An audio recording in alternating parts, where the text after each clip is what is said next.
Hi hello అందరికీ నమస్కారం. Welcome back to our channel. Telangana రాష్ట్రంలో ఆసరా చేయూత కొత్త పెన్షన్ పథకం అంటే ఇప్పుడు ఎవరైతే రూ. 2016 ఆసరా పెన్షన్ పొందుతున్నారో వీళ్ళకి కాంగ్రెస్ రాష్ట్ర ప్రభుత్వం కనుక అధికారం చేపడితే రూ. 4016తో చేయూత ఆసరా పెన్షన్ పథకాన్ని అందిస్తామని చెప్పేసి ప్రకటించడం జరిగింది. దీనికి సంబంధించే తాజాగా కూడా కొన్ని చర్చలు జరిగాయి. ఈ సమావేశాలలో కొన్ని గుడ్ న్యూస్ అప్డేట్స్ కూడా లబ్ధిదారులకి ఉన్నతాధికారులు తెలియజేశారు.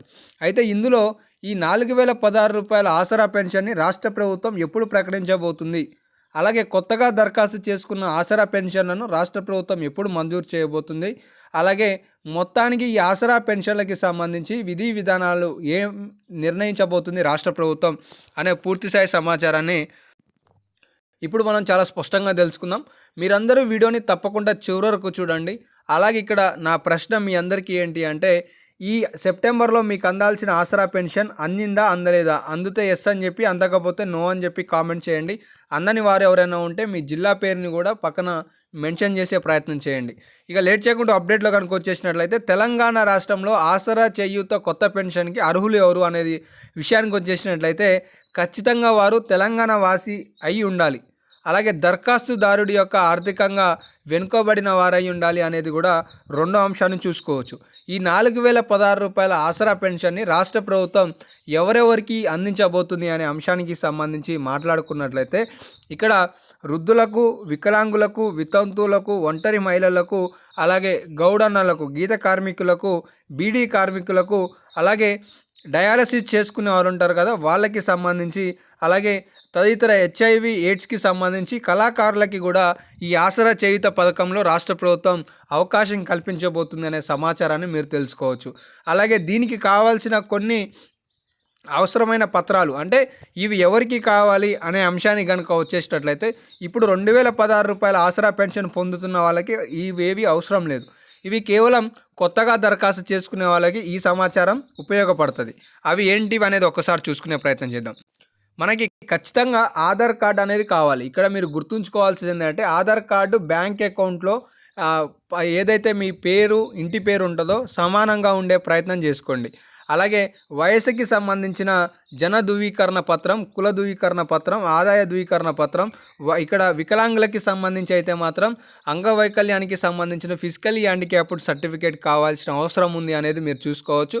గీత కార్మికులు అయితే సంఘానికి సంబంధించినవి, అలాగే డయాలసిస్ వాళ్ళైతే ఆసుపత్రి నుండి ఏదైతే సర్టిఫికేట్ ఇస్తారో వాటికి సంబంధించి మీరు పొందుపరచాల్సి ఉంటుంది. ఇక రేషన్ కార్డు అనేది తప్పనిసరి, బ్యాంకు ఖాతా వివరాలు, పాస్పోర్ట్ సైజ్ ఫోటో అనేది తప్పనిసరి. ఇవి కాకుండా పథకానికి సంబంధించి నిర్దిష్టవి, ఇప్పుడు సపోజ్గా ఆరోగ్యానికి సంబంధించి హెచ్ఐవికి సంబంధించిన సర్టిఫికేట్ కానీ, డయాలసిస్కి సంబంధించిన సర్టిఫికేట్ కానీ, సో వివిధ ఆసుపత్రుల ద్వారా మనం పొందుపరచాల్సిన అవసరం అయితే ఉంటుంది. అలాగే కుల ధృవీకరణ పత్రం, అలాగే ఇన్కమ్ సర్టిఫికేట్కి సంబంధించి 1,00,000 లోపు ఉండే విధంగా ఈ సర్టిఫికేట్స్ అందించేయాల్సిన అవసరం కూడా ఉంటుంది అనేది సందర్భంగా చూసుకోవచ్చు.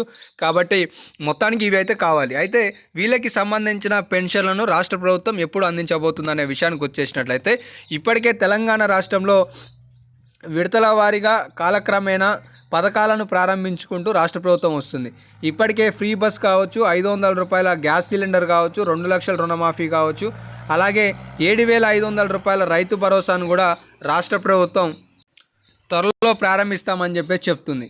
అలాగే ఇందిరమ్మ ఇండ్లు 4,50,000 ఇందిరమ్మ ఇండ్లను కూడా రాష్ట్ర ప్రభుత్వం అతి త్వరలో ప్రారంభిస్తామని చెప్తుంది. వీటితో పాటు కొత్త రేషన్ కార్డులను కూడా త్వరలో మంజూరు చేస్తామని చెప్పేసి అంటుంది.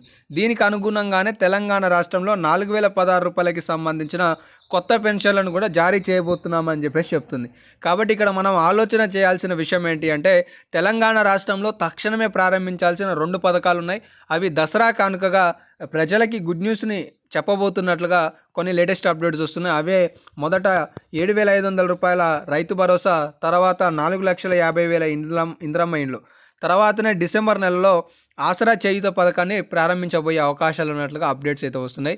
ఇవి తెలంగాణ రాష్ట్రంలో చేయూత పథకానికి సంబంధించి ఉన్న లేటెస్ట్ అప్డేట్స్.